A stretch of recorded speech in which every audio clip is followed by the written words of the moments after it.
For centuries, England had ruled the waves.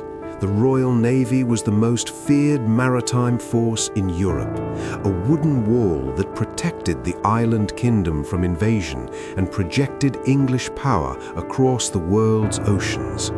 The Thames estuary was sacred ground, the heart of English naval might, protected by forts, chains, and the assumption that no enemy would ever dare to penetrate this far inland. But in June 1667, that assumption was shattered. Using advanced AI technology, we have transformed 17th century naval charts, Dutch Golden Age paintings, and the actual diary entries of Samuel Pepys into photorealistic scenes. Today, you won't just hear about history's most audacious naval raid, you will see it. You will sail with the Dutch fleet up a forbidden river, watch England's flagship burn, and witness the moment a small republic humiliated the world's greatest naval power. This is the story of the Raid of Medway, 3 days in June when the Dutch did the impossible and England learned that arrogance is the most dangerous enemy of all. To understand how a nation smaller than the state of West Virginia could humiliate England, we must first understand what the Dutch Republic had become in 1667. This was not a kingdom, it was a confederation of 7 provinces held together by trade, Protestantism, and a fierce desire to remain free from Spanish and English domination. Amsterdam in the 1660s was the richest city in Europe. The Dutch East India Company, the VOC, was the most valuable corporation in human history, worth more in today's dollars than Apple, Google, and Microsoft combined. Dutch merchant ships outnumbered those of England and France combined. The warehouses of Amsterdam overflowed with spices from the Indies, silks from China, and timber from the Baltic. But this wealth had made the Dutch a target. England, under King Charles II, looked at Dutch prosperity with a mix of admiration and envy. The English wanted what the Dutch had: control of global trade routes, dominance in the lucrative spice trade, and the prestige that came with being the world's premier maritime power. This rivalry exploded into open warfare in 1665. The Second Anglo-Dutch War was a brutal conflict, fought primarily at sea. Both sides won and lost major battles. English ships blockaded Dutch ports. Dutch raiders burned English merchant convoys. The North Sea became a graveyard of wooden warships, and neither side seemed capable of delivering a knockout blow. By early 1667, both nations were exhausted.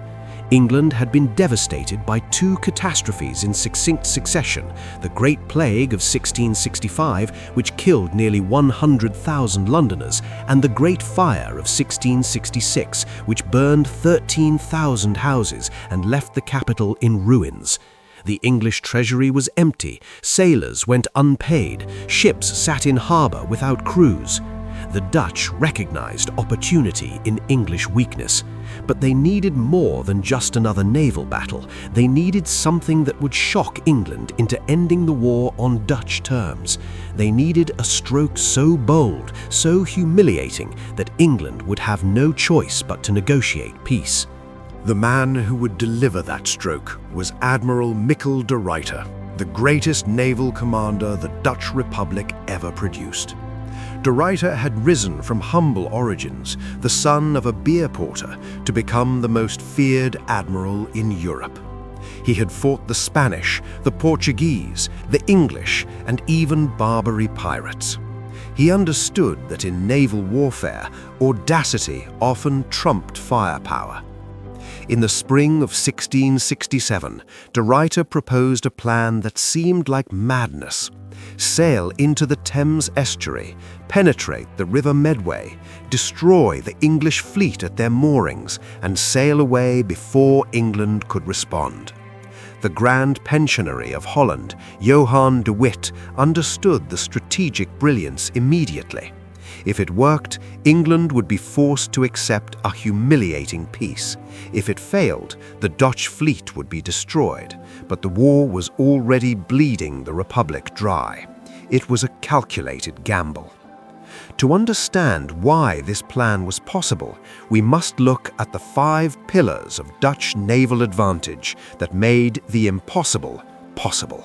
The first pillar was ship design. Dutch warships were built for shallow coastal waters.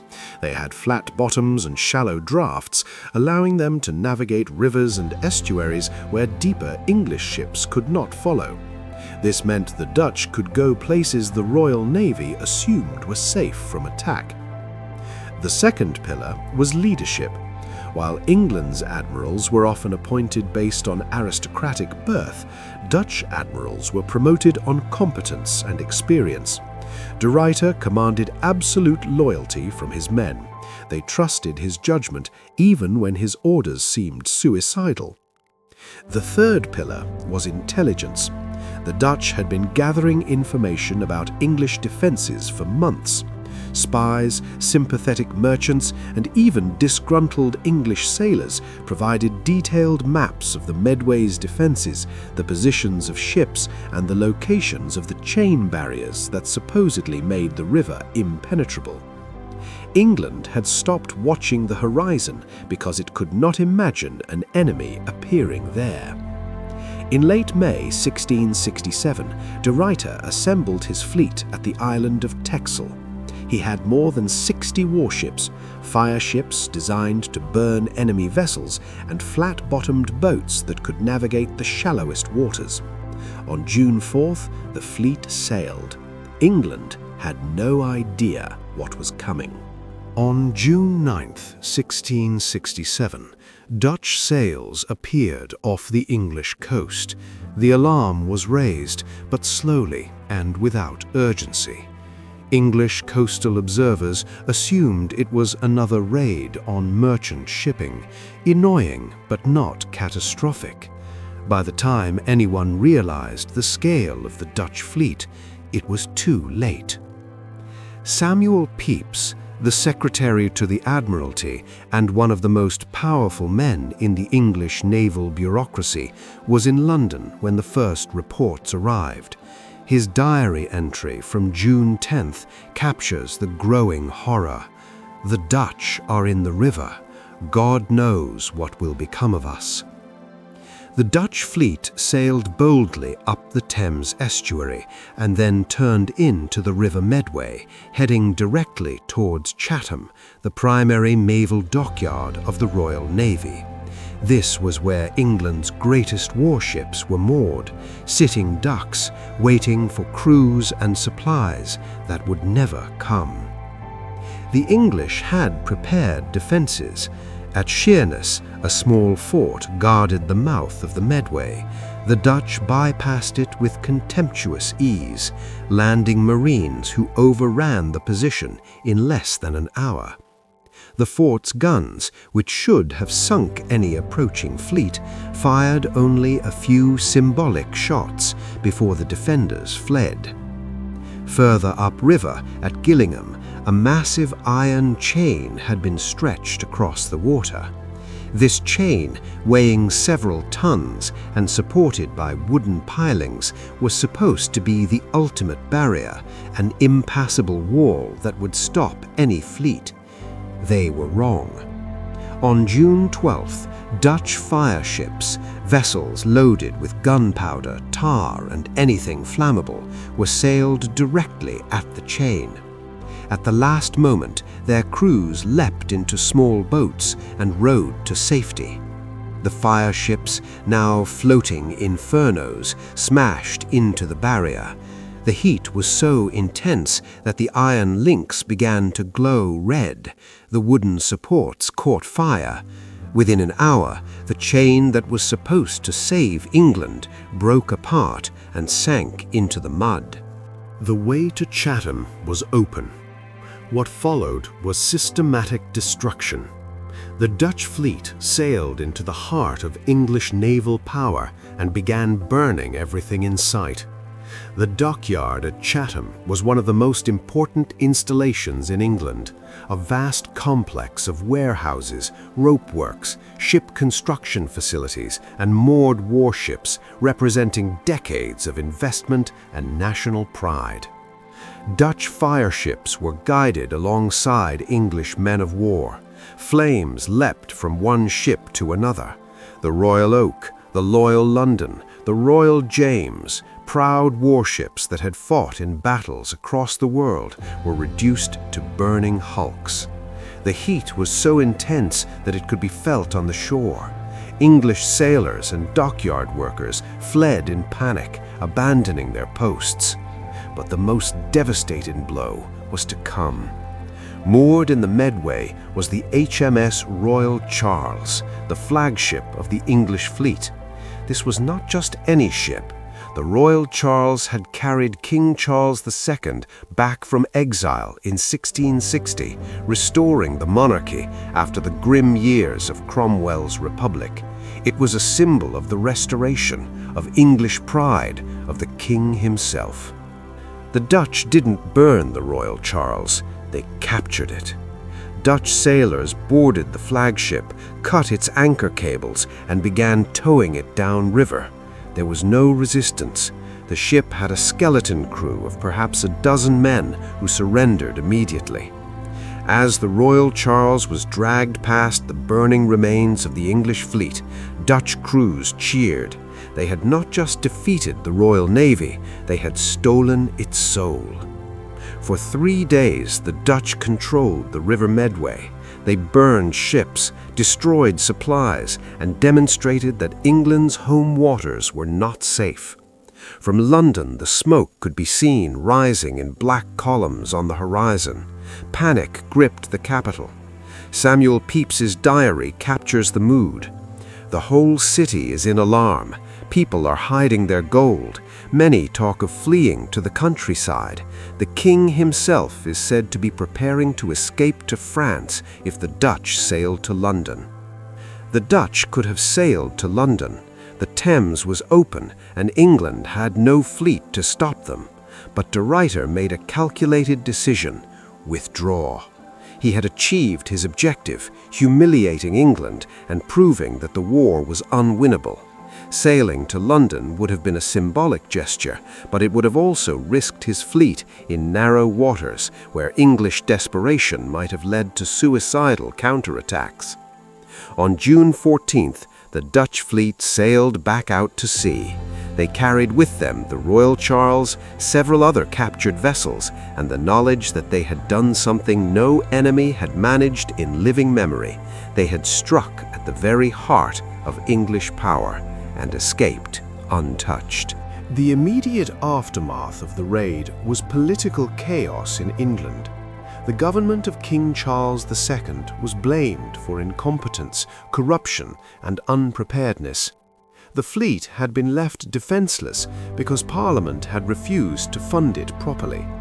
Officers had sold supplies meant for the Navy and pocketed the money. The chain at Gillingham had been installed incorrectly and was never properly tested. Samuel Pepys, who had spent years trying to reform naval administration, was horrified but not surprised. His diary became a catalogue of failures: unpaid sailors, rotting ships, stolen supplies, and aristocratic officers more interested in their estates than their duties. The raid exposed what Pepys had known for years: that English naval dominance was built on a foundation of incompetence and corruption. Politically, heads began to roll. The Earl of Clarendon, the Lord Chancellor and one of the King's most trusted advisers, was made the scapegoat for the disaster. He was impeached, stripped of his titles, and forced into exile. The King, desperate to deflect blame, sacrificed his old friend to save his own reputation. Within weeks, England agreed to peace negotiations. The Treaty of Breda was signed on July 31, 1667. On paper, it was a relatively balanced peace. England kept New Amsterdam, which they renamed New York, a colonial possession that would eventually prove more valuable than anyone in 1667 could have imagined. But the Dutch secured their primary objective. England agreed to recognize Dutch trading rights and to stop interfering with Dutch commerce. More importantly, the psychological victory belonged to the Dutch. The raid on Medway became the defining image of the war. England had been humiliated in a way that could never be erased from memory. The Royal Charles, the captured flagship, was sailed to the Dutch Republic and put on display in Rotterdam. For years, curious Dutch citizens and foreign visitors could tour the ship that had carried the English king. The enormous stern decoration, an intricate carved panel featuring the royal coat of arms, was removed and placed in the Rijksmuseum in Amsterdam. It remains there to this day, a permanent reminder of Dutch victory and English humiliation. The long-term consequences of the raid shaped both nations. For England, the disaster led to a fundamental rethinking of naval strategy and administration. Samuel Pepys used the catastrophe as leverage to push through sweeping reforms. He professionalized the officer corps, standardized ship construction, established better supply systems, and fought against the corruption that had left the fleet vulnerable. In a sense, the humiliation of 1667 was the catalyst for the creation of the Royal Navy that would later dominate the world.